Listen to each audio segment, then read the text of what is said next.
What you are currently looking at is Cyberpunk 2077 running on my mid-tier laptop with an RTX 3060 in it and a Ryzen 7 5800H in 4K, maxed out with ray tracing and path tracing and all the bells and whistles. And if you listen closely, you can't hear a thing because the fans are not spinning on my laptop. And why is that? Well, it's quite simple. Cloud gaming.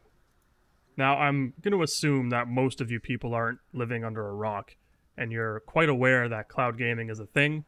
There's been like many services out there. There's still some today. Google Stadia was a big one. We have Game Pass Ultimate, which offers Xbox Cloud as a service. You have Amazon Luna, you got Boosteroid, and of course, the service I am referring to in this case is GeForce Now, which is by far the most impressive technological display of cloud gaming to date. Now, I was always kind of, I guess, an advocate for cloud gaming when OnLive launched way back in 2010, and I covered it on this channel back then. I firmly believed that cloud gaming was the future of gaming. The ease and simplicity of just hopping into any game without having to download or do anything, not having to worry about hardware requirements, not having to worry about any of that, just solid gaming through and through, the best possible experience you can have. However, obviously, internet infrastructure was not up to par, and playing OnLive games back then, there was quite a bit of input lag. And I've actually played through full games on that service, and I kind of hate to admit how much money I actually spent on that service, but it was in the multiples of hundreds, because I ended up buying their little micro console that they had, which was like a little, basically in your living room. You'd hook it up to your HD TV, and you have a controller, and you just stream it through that device. It behaved like a console in the sense that you had a dashboard, and you can maneuver throughout the dashboard, looking at other players, watching them. They had a whole spectating section of the dashboard that you can go and watch anyone on the service that's playing, so long as they had it turned on to be able to allow people to watch them.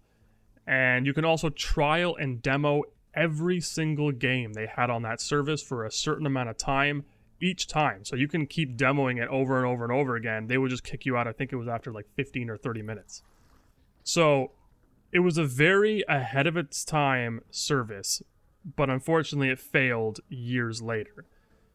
And it's a shame, because when I think back to how awesome it felt to sit in the living room on the couch watching TV with the crappiest laptop in the world sitting in my lap, and I was playing Homefront and Unreal Tournament 3, it was like the most mind-boggling experience ever. I've played through Mafia 2 on there. I played through Deus Ex Human Revolution. A lot of games I owned and played and completed through that OnLive streaming service. It was phenomenal as a service. And I kind of wish that something like that would exist again. But the problem with that is, like, Google Stadia tried it.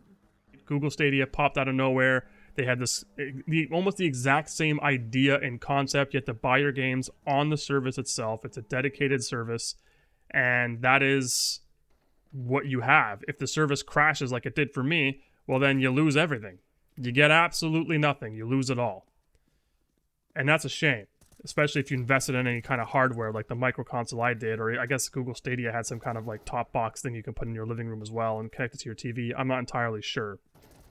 But from then, there hasn't really been any other services like that was a closed ecosystem for the service itself, except for maybe Game Pass. But Game Pass is like you pay for a subscription service.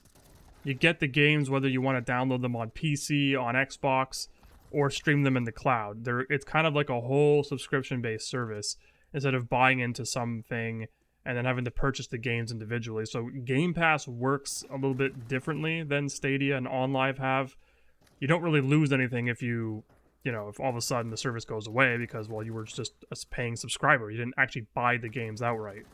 You're just paying a subscription fee.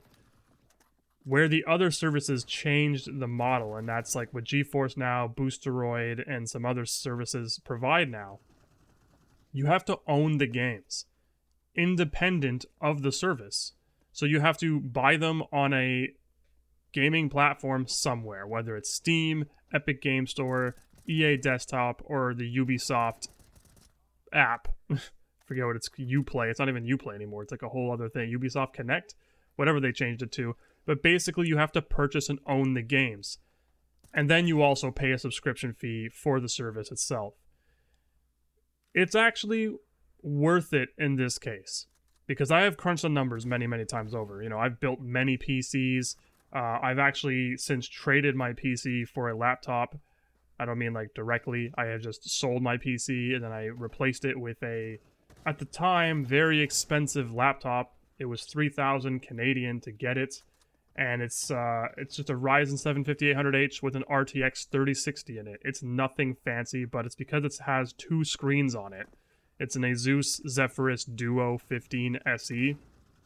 Phenomenal laptop. Like, absolutely love this thing, but obviously it's going to show its age when it comes to games like Cyberpunk 2077. I'm not going to run that fully ray traced at any playable frame rate on this laptop, and plus the fans will be loud as hail. So when you assess the cost of the service relative to the actual hardware you're getting, it is a mind-blowing deal.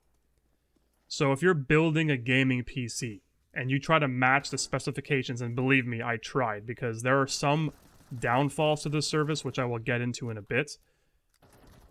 There were moments where I was like, you know what, I want to see if I can actually build a PC, finance it month to month, within the same ballpark price that I am paying for GeForce Now month to month. And it's not even possible. I can't even get close. The lowest monthly rate I could possibly find on an equivalent PC was hundreds of dollars a month. It was insane. When you think about GeForce Now, or just think about an RTX 4080, which is essentially what you're getting with the ultimate subscription that I pay for. An RTX 4080 in Canada is like between $1,500 to $2,000. Like, it's an obscene amount of money. Just do the math on that. $30 per month. How long does it take to get to $2,000? Well, here, I'll just save you some time. It's over 4 years. So basically, you're getting 4 years of an RTX 4080 with a powerful AMD CPU inside it and a ridiculous amount of VRAM and RAM altogether. It is insane.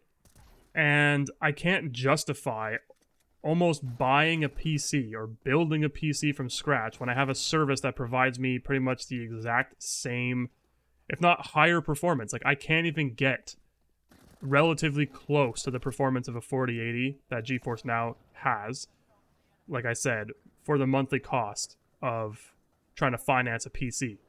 And by the time that 4 years is up, just to give you an example, their infrastructure upgrades all the time. So you will have brand new 5080s, 6080s, and so on. Every time they release new hardware, you get a free upgrade, and it comes with the service. So you're always on top of having the best possible hardware to have the best possible frame rate and best possible experience. Now, with that said, are there any downfalls? Of course there is. Sometimes, depending on which tier of service you're paying for, there will be queues. Now, I have rarely ever experienced a queue. I think maybe one time I had to wait like 5 minutes to get into the game, if that, because there were some people ahead of me and the servers were kind of overloaded with players. It's very rare. They're usually pretty good at having enough for everybody. Sometimes the bit rate, so if you're playing a game with a lot of dense foliage, like Ground Branch is an example of a game that is absolutely unplayable on this service, and it's because the bit rate and the compression artifacting that happens with dense foliage that has to be like very displayed very accurately and precisely and sharpened.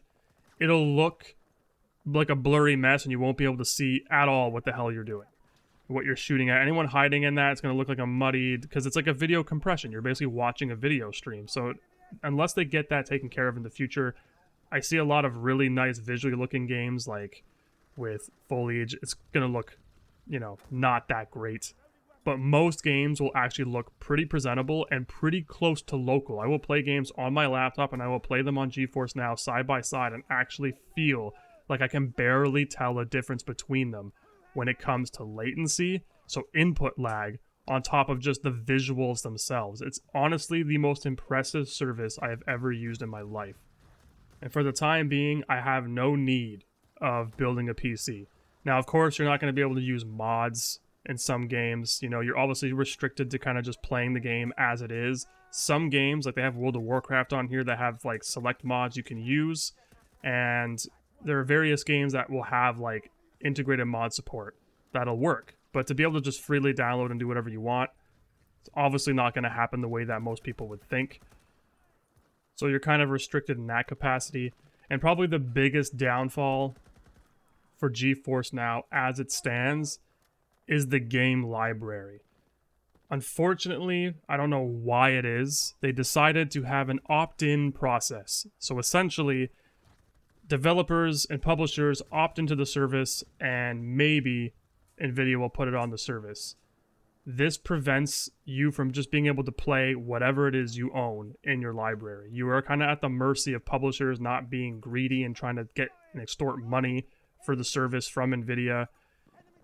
It's kind of shitty, but so far, because NVIDIA is this multi-trillion dollar, I'm pretty sure they're worth more than Canada and the US combined at this point, I'm sure eventually they will be able to accrue almost every publisher and developer out there and be able to have all the games available that you can possibly have. And I really hope that one day that's essentially what happens. I'm really hoping that I can just open up Steam and every single game I want on there will be supported. That would be amazing. But until then, you're going to be limited, and that's kind of why it's complementary to having, a laptop. So if I don't want to play certain games on the service, I have a laptop for it. I guess I should mention as a final point, one of the greatest things about cloud gaming is its portability aspect, which is being able to basically play it anywhere at any time and being able to transfer sessions anywhere at any time. So I have a Samsung TV with GeForce Now built into it, and I can play it on there with a controller. And then if I want to go to my PC, I can just open up GeForce Now on my computer and then pick up right where I am. It'll just like transfer it flawlessly, seamlessly between different devices, which I think is pretty incredible.